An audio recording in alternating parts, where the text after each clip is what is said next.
जय हिंद दोस्तों, स्वागत है एक बार फिर से आप सभी का। आज हम लोग पुनः शुरू करते हैं एडिटेरिया करंट अफेयर्स प्रैक्टिस सेट, जो कि अप्रैल 2025 से मार्च 2026 तक का कंपाइलेशन है। यह प्रैक्टिस सेट 4 है। इससे पूर्व में हम लोगों ने 3 प्रैक्टिस सेट को कवर किए हैं। अगर उसे आप नहीं देखे हैं तो उस वीडियो को भी आप कवर कर लें। याद रखें, ये सभी प्रैक्टिस सेट आने वाले प्रीलिम्स एग्जामिनेशन के लिए इम्पोर्टेंट है, चाहे वो BPSC 72 PT हो, टीचर एलिजिबिलिटी टेस्ट 4 हो या फिर CGL का एग्जामिनेशन हो। तो शुरुआत करते हैं आज के पहले प्रश्न से। प्रश्न है, सत्य कथन का चयन करें और कूट की सहायता से उत्तर दें।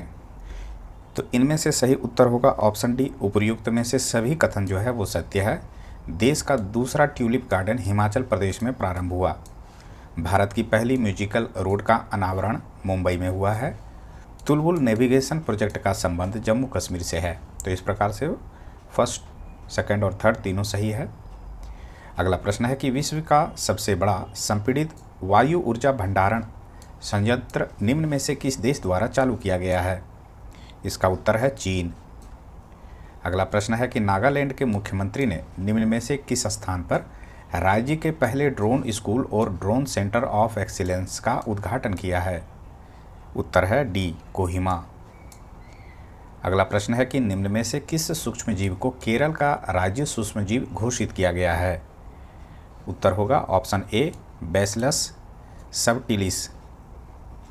प्रश्न है, निम्न में से किस राज्य ने किसानों के कल्याण और विकास पर ध्यान केंद्रित करते हुए 2026 को कृषि वर्ष घोषित किया है? उत्तर होगा ऑप्शन ए, मध्य प्रदेश। प्रश्न है, ओडिशा में बौद्ध सर्किट के डायमंड ट्रायंगल के रूप में पहचाने गए 3 स्थलों को यूनेस्को द्वारा विश्व धरोहर स्थल के रूप में विचार के लिए भारत की अस्थायी सूची में शामिल किया गया है। निम्न में से कौन सा इन 3 स्थलों में से एक नहीं है? तो याद रखें, इसका सही उत्तर होगा धौलागिरी। यह 3 स्थलों में से एक नहीं है।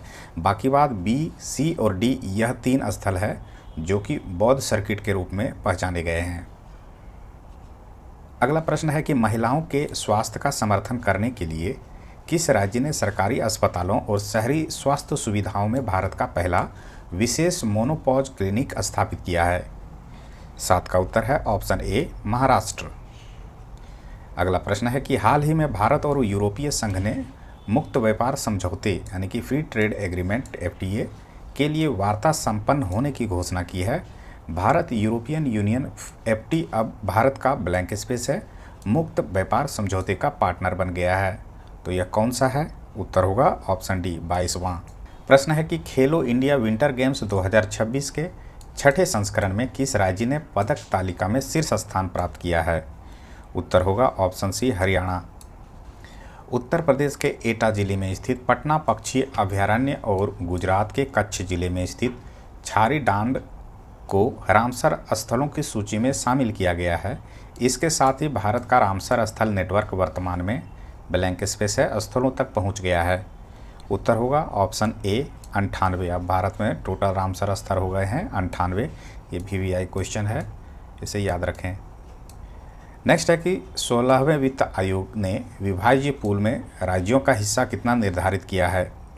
11 का उत्तर है ऑप्शन ए, 41%। प्रश्न है, निम्न में से कौन सा राज्य भारत की नवीकरणीय ऊर्जा क्षमता में सबसे बड़ा योगदानकर्ता बनकर उभरा है, जिसका कुल राष्ट्रीय उत्पादन में 16.5% हिस्सा है और दिसंबर 2025 तक राज्य की स्थापित नवीकरणीय विद्युत क्षमता 42.583 गीगावाट तक पहुंच गई है? इसका सही उत्तर होगा ऑप्शन ए, गुजरात। प्रश्न है कि हरियाणा के फरीदाबाद के सूरजकुंड में शुरू हुए 39वें सूरजकुंड अंतर्राष्ट्रीय आत्मनिर्भर शिल्प मेले के लिए निम्न में से किस देश को सहयोगी देश के रूप में चुना गया है? तो वह सहयोगी देश था मिस्र। नेक्स्ट क्वेश्चन है कि भारत ने यूनेस्को को लिविंग रूट ब्रिज का नामांकन दस्तावेज प्रस्तुत किया है ताकि इसे विश्व धरोहर सूची 2026-27 में शामिल करने पर विचार किया जा सके। यह निम्न में किस राज्य से संबंधित है? 14 का उत्तर है option A, Meghalaya. Next question है, कौन सी अमेरिकी कंपनी 3 फरवरी को यह मुकाम हासिल करने के बाद $1 ट्रिलियन मार्केट कैपिटलाइजेशन क्लब में शामिल होने वाली दुनिया की पहली रिटेलर बन गई है? उत्तर होगा ऑप्शन बी, वॉलमार्ट। प्रश्न है कि भारत की पहली सहकारी क्षेत्र की राइड हेविंग सेवा जिसे ड्राइवर के स्वामित्व वाले और ड्राइवर के नेतृत्व वाले मोबिलिटी प्लेटफॉर्म के रूप में डिजाइन किया गया है। इसे ब्लैंक स्पेस है के नाम से जाना जाता है। उत्तर होगा ऑप्शन ए, भारत टैक्सी के नाम से जाना जाता है। बढ़ते हैं अगले प्रश्न की ओर। प्रश्न है कि भारतीय रिजर्व बैंक की 39वीं मौद्रिक नीति समिति की बैठक के बारे में सत्य कथन का चयन करें। तो कूट के माध्यम से हमें सत्य कथन बताना है। इसका उत्तर होगा 1 और 2 दोनों सत्य है। रेपो दर को 5.25% करने तथा बैंक रेट को 5.50% करने का निर्णय लिया गया है। CRR 3% तथा SLR 18% करने का निर्णय लिया गया है। तो इस प्रकार से पहला और दूसरा दोनों सत्य कथन है। नेक्स्ट क्वेश्चन है कि निम्न में से किसने मणिपुर के 13वें मुख्यमंत्री के रूप में शपथ ली है। 18 का उत्तर है ऑप्शन ए, युमनाम खेमचंद्र सिंह। प्रश्न है ICC अंडर-19 पुरुष क्रिकेट विश्व कप 2026 के बारे में सत्य कथन का चयन करें। तो इसका सत्य कथन होगा ऑप्शन बी, 1, 2, 3 तीनों कथन सत्य है कि भारत ने अपना रिकॉर्ड 6वां विश्व कप खिताब जीता है। ICC अंडर-19 पुरुष क्रिकेट विश्व कप 2026 का आयोजन जिम्बाब्वे और नामीबिया में हुआ। फाइनल मुकाबला इंग्लैंड और भारत के बीच हुआ। अगला प्रश्न है कि हाल ही में महत्वपूर्ण बंदरगाह बुनियादी ढांचे की सुरक्षा को मजबूत करने के लिए उन्नत एंट्री ड्रोन सिस्टम के कार्यान्वयन की शुरुआत करने वाले ब्लैंक स्पेस है भारत का पहला बंदरगाह बन गया है। उत्तर होगा B, BO Chidambar port authority.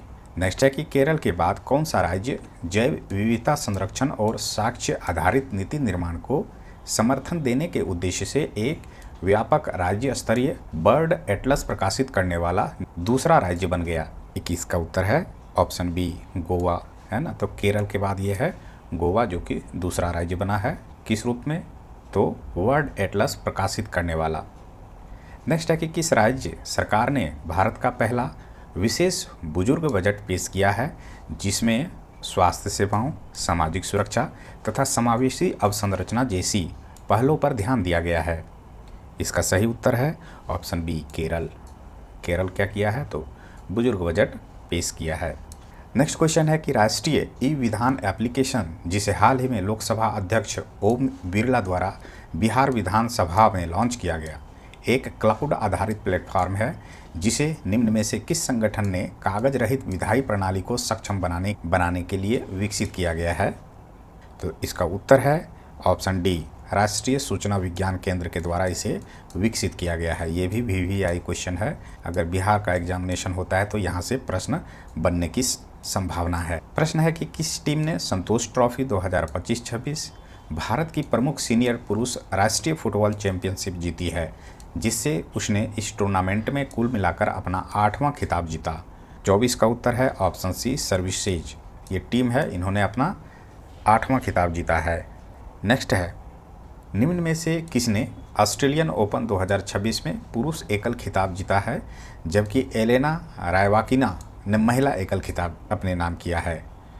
तो इसका सही उत्तर है option B, Carlos Alcaraz. Carlos Alcaraz ने ऑस्ट्रेलियन ओपन 2026 में पुरुष एकल खिताब जीता है। वहीं महिला वर्ग की बात करें तो एलिना रायवाकिना ने एकल खिताब जीता है। प्रश्न है कि ग्रीन हाइड्रोजन, EVs, सेमीकंडक्टर और डेटा सेंटर जैसे उभरते सेक्टर को फाइनेंस करने के लिए सेंटर ऑफ एक्सेलेंस चक्र किसने लॉन्च किया? 26 का उत्तर है ऑप्शन सी, SBI बैंक। प्रश्न है कि केंद्रीय वित्त मंत्री N सीतारमण ने किसके रिकॉर्ड को तोड़कर सबसे लंबे समय तक सेवा करने वाली देश की वित्त मंत्री बनी है? 27 का उत्तर है ऑप्शन ए, CD देशमुख। अगला प्रश्न है ग्रैमी अवार्ड 2026 से सम्मानित होने वाले आध्यात्मिक संत कौन हैं? 28 का उत्तर है दलाई लामा। प्रश्न है कि केंद्रीय राज्य मंत्री जितेंद्र सिंह ने CSIR राष्ट्रीय समुद्र विज्ञान संस्थान के क्षेत्रीय केंद्र का उद्घाटन कहाँ किया है? 29 का उत्तर है ऑप्शन बी, विशाखापत्तनम में। अगला प्रश्न है कि भगवान कार्तिकेय को समर्पित थाईपुसम महोत्सव 2026 कहाँ आयोजित हुआ है? इसका उत्तर है ऑप्शन बी, तमिलनाडु। प्रश्न है कि विंग्स इंडिया 2026 अवार्ड्स में वर्ष के सर्वश्रेष्ठ हवाई अड्डे का पुरस्कार किसे मिला? उत्तर होगा दिल्ली। नेक्स्ट है कि असत्य कथन का चयन करें और कूट की सहायता से सही उत्तर दें। 32 का उत्तर है इनमें से कोई भी कथन असत्य नहीं है, यानी कि ये दोनों कथन सत्य है। चर्चा में रहा दुनिया का पहला प्राइवेट स्पेस स्टेशन का नाम हेवन 1 है, ये मूल रूप से सत्य है। भारत के पहले ग्रीन यूरिया प्लांट का संबंध आंध्र प्रदेश राज्य से है, ये भी मूल रूप से सत्य है। अगला प्रश्न है कि महिला प्रीमियर लीग यानी कि WPL 2026 के बारे में सत्य कथन का चयन करें। तो यहाँ पर जो बताया गया है कूट के माध्यम से सभी कथन जो है वो सत्य है कि महिला प्रीमियर लीग WPL 2026 का खिताब रॉयल चैलेंजर्स बेंगलुरु ने जीता। हराया किसे? तो दिल्ली कैपिटल को। ऑरेंज कैप जो है स्मृति मेंघाना को दिया गया, ये भी सत्य है। और पर्पल कैप सोफी डिवाइन को प्रदान किया गया। तो फर्स्ट, सेकंड, थर्ड तीनों सत्य उत्तर है। बढ़ते हैं अगले प्रश्न की ओर। प्रश्न है कि सुप्रीम कोर्ट ने केंद्र को पेन्यार नदी जल विवाद के लिए एक ट्रिब्यूनल बनाने का निर्देश दिया है। इस विवाद का संबंध किससे है? 34 का उत्तर है ऑप्शन ए तमिलनाडु और कर्नाटक। देखिए ये दोनों राज्य जो है वो भारत के साउथ से है। आप यहाँ पर गलती ना करें, इस प्रश्न को ध्यानपूर्वक देखें क्योंकि ऑप्शन में आंध्र प्रदेश भी दे सकता है, तेलंगाना भी दे सकता है, तो ऐसे में आप कंफ्यूज हो जाइएगा। तो ऐसे में आप याद रखें कि तमिलनाडु और कर्नाटक इसका सही उत्तर है। प्रश्न है चर्चा में रही 10,000 करोड़ की शक्ति योजना का संबंध किससे है? 35 का उत्तर है ऑप्शन डी वायो फार्मा क्षेत्र से। प्रश्न है DRDO ने solid fuel ducted ramjet technology SFDR का सफल परीक्षण कहाँ किया है? इसका सही उत्तर है option A Chandipur, Odisha. Next है कि 16 साल से कम उम्र के बच्चों के लिए सोशल मीडिया पर बैन लगाने की घोषणा करने वाला नवीनतम यूरोपीय देश कौन सा है? 37 का उत्तर है ए स्पेन। प्रश्न है शीतकालीन ओलंपिक खेल 2026 कहाँ प्रारंभ होंगे? 38 का उत्तर है ऑप्शन डी इटली। नेक्स्ट है कि केंद्रीय रक्षा मंत्री राजनाथ सिंह ने आकाश किताब का विमोचन किया है, इसके लेखक कौन हैं? तो उत्तर होगा जी चंद्रमौली। प्रश्न है कि सुप्रीम कोर्ट ने किस अनुच्छेद के तहत पीरियड्स हेल्थ को फंडामेंटल राइट घोषित किया है? इसका उत्तर होगा ऑप्शन ए अनुच्छेद 21। नेक्स्ट क्वेश्चन है कि DRDO ने ओडिशा में कौन सी इंटरमीडिएट रेंज बैलिस्टिक मिसाइल का सफल परीक्षण किया है? उत्तर होगा अग्नि 3। प्रश्न है कि किस देश की PM साने तकाइची ने वर्ष 1947 के बाद आम चुनाव में 2/3 सीटें जीती हैं और देश की प्रथम महिला प्रधानमंत्री बनी है? इसका सही उत्तर होगा option B Japan. Next question है केंद्रीय राज्य मंत्री जितेंद्र सिंह ने भारत की पहली क्वांटम वैली की नींव कहाँ रखी है? उत्तर होगा अमरावती। प्रश्न है कि विपक्ष ने लोकसभा स्पीकर ओम बिरला के खिलाफ संविधान के किस अनुच्छेद के तहत नो कॉन्फिडेंस मोशन का नोटिस दिया है? 44 का उत्तर है ऑप्शन डी अनुच्छेद 94C। अगला प्रश्न है लखपति बिटिया योजना किसने शुरू की है? उत्तर होगा ऑप्शन बी दिल्ली। प्रश्न है केंद्र सरकार ने सकल घरेलू उत्पाद यानी कि GDP और औद्योगिक उत्पादन सूचकांक यानी कि IIP के लिए कौन सा बेस ईयर घोषित किया है? 46 का उत्तर है बी वर्ष 2022-23। प्रश्न है केंद्र सरकार ने कितने डसाल्ट राफेल जेट्स के लिए 3.25 लाख करोड़ की डील को मंजूरी दी है? इसका उत्तर होगा ऑप्शन ए 114 लाख करोड़ की मंजूरी दी है। नेक्स्ट है कि तारिक रहमान किस देश के प्रधानमंत्री बने हैं? 48 का उत्तर है बांग्लादेश। प्रश्न है किस राज्य सरकार ने एतिकोलिक दूतीपात योजना शुरू की है जिसके तहत चाय बागान मजदूरों को 5,000 रुपये की एकमुश्त वित्तीय सहायता दी जाएगी? उत्तर होगा असम। अब यहाँ पर हमें सूची 1 को सूची 2 के साथ सुमेलित करना है, जहाँ एक और त्यौहार है वहीं दूसरी ओर राज्य है। तो इस प्रश्न का सही उत्तर होगा ऑप्शन सी। ऑप्शन सी में कहता है कि थाईपुसम जो है इसका संबंध है तमिलनाडु से। वहीं तभी नौका विहार महोत्सव मनाया जाता है जम्मू कश्मीर में। उगाड़ी महोत्सव जो है इसका संबंध है आंध्र प्रदेश से। और रुसोमा ऑरेंज फेस्टिवल जो मनाया जाता है वो नागालैंड में मनाया जाता है। हो सके तो इस प्रश्न को पॉज करके एक बार पुनः देख लें। अब यहाँ पर हम लोग भारत सरकार के अंतर्गत महत्वपूर्ण पदों पर तैनात व्यक्तियों को देखते हैं। सर्वप्रथम है कैबिनेट सचिव, तो TB सोमनाथन है कैबिनेट सचिव। विदेश सचिव का नाम याद रखें विक्रम मिस्त्री हैं। वहीं गृह सचिव हैं गोविंद मोहन। रक्षा सचिव हैं राजेश कुमार सिंह और राजस्व सचिव हैं अरविंद श्रीवास्तव। वहीं प्रधानमंत्री के प्रधान सचिव का नाम है परमेत कुमार मिश्रा। प्रधानमंत्री के प्रधान सचिव सेकंड हैं शशिकांत दास और प्रधानमंत्री के निजी सचिव हैं निधि तिवारी। इन तीनों सचिव का नाम आपको ध्यान में रखना है। आगे है कि नियंत्रक एवं महालेखा परीक्षक जिसे कि CAG कहते हैं, संजय मूर्ति है, ये 15वां CAG हैं। वहीं भारत के लेखा महानियंत्रक यानी कि CGA TCA कल्याणी है जो कि 29वां है। भारत के मुख्य संख्याविद का नाम GP सामंत है। अटॉर्नी जनरल ऑफ इंडिया, ये VVI क्वेश्चन है, R वेंकटरमनी है जो कि 16वां है और इन्हें पुनः नियुक्त किया गया है। Solicitor general of India Tushar Mehta है, इन्हें भी पुनः इस पद पर नियुक्त किया गया है। तो अटॉर्नी जनरल और सॉलिसिटर जनरल अक्सर एग्जामिनेशन में पूछा जाता है, इसलिए याद कर लें। वहीं उच्चतम न्यायालय के मुख्य न्यायाधीश जस्टिस सूर्यकांत हैं, ये 53वां हैं। वहीं इससे पूर्व जो BR गवई साहब थे वे 52वां थे। भारत के लोकपाल अध्यक्ष जो है अजय माणिकराव खानविलकर हैं। वहीं chief of defence staff Anil Chauhan है। नौसेना अध्यक्ष का नाम दिनेश कुमार त्रिपाठी, ये 26वां है और वायुसेना अध्यक्ष का नाम अमरप्रीत सिंह है, ये 28वां है। थल सेना अध्यक्ष उपेंद्र द्विवेदी हैं, ये 30वां थल सेना अध्यक्ष बने हैं। वहीं भारत के मुख्य चुनाव आयुक्त ज्ञानेश कुमार जो कि 26वां मुख्य चुनाव आयुक्त हैं। ये बड़ा विवादास्पद मुद्दा आजकल बना हुआ है इनके खिलाफ, इसलिए इनका नाम भी आपको याद रखना है, ये VVI है। इनके साथ जो अन्य सदस्य हैं विवेक जोशी है और सुखबीर सिंह संधू हैं। भारत के मुख्य सूचना आयुक्त का नाम याद रखें, राज गोयल हैं। मानवाधिकार आयोग के अध्यक्ष का नाम B राम सुब्रमण्यम है, ये 9वें बने हैं।